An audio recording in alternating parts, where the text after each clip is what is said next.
বাংলা সাহিত্যের বিশিষ্ট লেখকদের অপূর্ব সব গল্পগাথা নিয়ে উপস্থিত হয়েছি আমি মৌসুমী।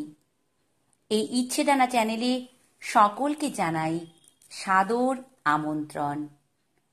আজকের গল্প বনফুল অর্থাৎ বলাইচাঁদ মুখোপাধ্যায়ের লেখা ছোট গল্প থাপ্পড়।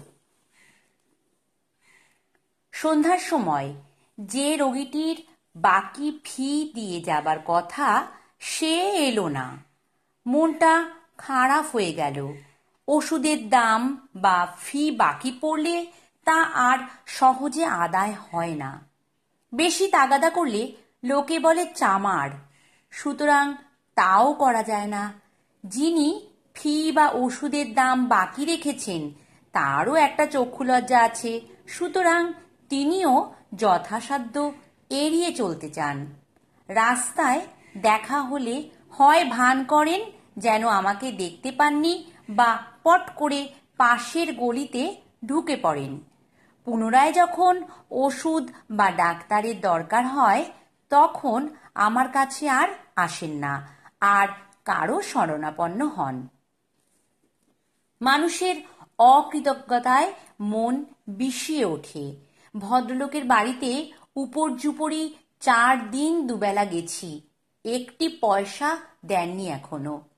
আজ বলেছিলেন নিশ্চয়ই দিয়ে যাব, কিন্তু কই, এখনো তো দেখা নেই। রাত 9টা হয়ে গেল, একটা খবর পর্যন্ত দিলেন না ভদ্রলোক। কি দেশেই জন্মগ্রহণ করেছি। উঠব করছি, এমন সময় দ্বার প্রান্তে গণেশদা দেখা দিলেন। গণেশদা বেকার লোক, অনেক দিন হলো চাকরি থেকে রিটায়ার করেছেন। স্ত্রী মারা গেছেন অনেক দিন আগে।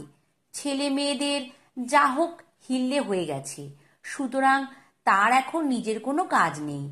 অপরের হাঁড়ির খবর নেওয়া, নিম্নকণ্ঠে এর কথা ওর কাছে বলা, নানাবিধ গুজব সংগ্রহ করে সেগুলি প্রচার করা, কোন মন্ত্রী কি করছে তা নিয়ে মাথা ঘামানো, এইসব নিয়েই থাকেন তিনি আজকাল।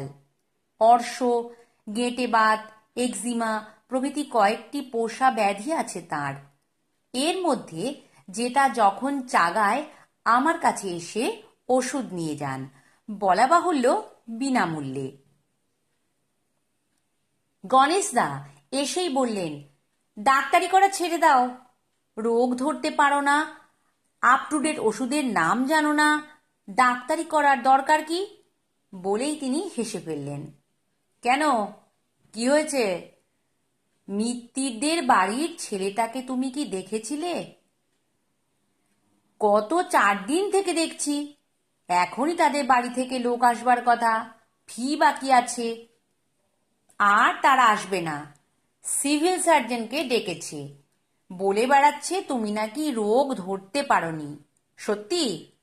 সকর্ণে শুনে এলাম। রাগে আপাদ মস্তক জ্বলতে লাগলো, কিন্তু বাইরে সে ভাব প্রকাশ করলাম না। মৃদু হেসে কেবল বললাম, ভালো। গণেশদা ক্ষণকাল চুপ করে থেকে বললেন, আমার অর্শটা আবার কাল থেকে খুব বেড়েছে, বুঝলে, দেবে নাকি কিছু একটা? কয়েক সেকেন্ড চুপ করে থেকে উত্তর দিলাম, দিতে পারি যদি ওষুধের নগদ দাম দেন। এ দেশে কারো উপকার করবার প্রবৃত্তি আর নেই। ও বাবা, একেবারে সপ্তমে চড়ে গেলে যে। আজ তাহলে যাই, শেক টেক দিই গে, কাল আসবো। আশা করি ততক্ষণে মাথা ঠান্ডা হয়ে যাবে। গণেশদা মুচকি হেসে চলে গেলেন। গুম হয়ে বসে রইলাম খানিকক্ষণ। কম্পাউন্ডার বাবু, ওষুধের বিল সব শুদ্ধ কত বাকি আছে দেখুন তো। প্রায় 250 টাকা হবে। কাল তাগাদায় পাঠিয়েছিলেন? পাঠিয়েছিলাম। আদায় হয়েছে কিছু? না। নালিশ করব বেটাদের নামে, সব জোচ্চোর, অকৃতজ্ঞ। কম্পাউন্ডার নীরব। দেখুন কম্পাউন্ডার বাবু, আপনি নিজে কাল একবার বেরিয়ে মিত্তিরদের ওখানে আমার বিলটা দিয়ে আসবেন। 4 দিনের ফি 32 টাকা আর ওষুধের দাম। যে আজ্ঞে, আশ্চর্য দেশে জন্মেছি, একটি ভদ্রলোক নেই, সব জোচ্চোর, ধড়িবাজ আর নিমকহারাম। প্রায় সঙ্গে সঙ্গেই থাপ্পড়টি খেলাম। দ্বার প্রান্তে একটি যুবক এসে দাঁড়ালো। কখনো দেখেছি বলে মনে হলো না। এইটেই কি ডাক্তার সামন্তের ডিসপেন্সারি? হ্যাঁ। ডাক্তার সামন্ত কোথায়? আমি ডাক্তার সামন্ত। কি দরকার বলুন? যুবকটি একটু ইতস্তত করতে লাগলো। মনে হলো যেন লজ্জিত এবং অপ্রস্তুত হয়ে পড়েছে। তারপর ঘরে ঢুকে প্রণাম করলে আমাকে। আমি রতনদিঘি থেকে আসছি। প্রথম পাশ করেই রতনদিঘি গ্রামে প্র্যাকটিস করব বলে বসেছিলাম। বছরখানেক সেখানে ভ্যারেন্ডা ভেজে চলে এসেছিলাম প্রায় 30 বছর আগে। সেখান থেকে এতদিন পর কে এলো? আপনাকে ঠিক চিনতে পারছি না তো। মৃদু হেসে যুবক বললে, চেনবার কথা নয়, আমার মাকে হয়তো চিনতে পারেন। আমার মায়ের নাম রাসমণি। আমি যখন হই তখন মায়ের বড় কষ্ট হয়েছিল। আপনি না থাকলে মা বোধহয় বাঁচতেন না। সমস্ত ঘটনা মনে পড়ে গেল।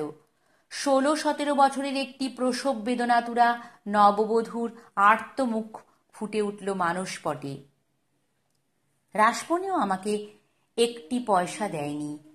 বলেছিল, আপনার ঋণ শোধবার নয় ডাক্তারবাবু, তবু কিছু প্রণামী আমি নিশ্চয়ই পাঠিয়ে দেব আপনাকে, যেমন করে হোক। বিশ্বাস করুন আমার কথা। একটু ইতস্তত করে যুবকটি বলল, মা বছর 10 হলো মারা গেছেন। মরবার সময় বলে গিয়েছিলেন, আমি নিজে রোজগার করে অন্তত 100 টাকা যেন আপনাকে দিয়ে আসি। আপনার আশীর্বাদে রোজগার কিছু কিছু হচ্ছে, তাই এই সামান্য কিছু এনেছি। একটি 1000 টাকার নোট আমার হাতে দিয়ে যুবকটি কাঁচুমাচু হয়ে দাঁড়িয়ে রইল। আপনার ঠিকানা খুঁজে বার করতে দেরি হলো, তা না হলে আমি আগেই আসতাম। নমস্কার। আবার দেখা হবে পরবর্তী কোনো গল্পের আসরে।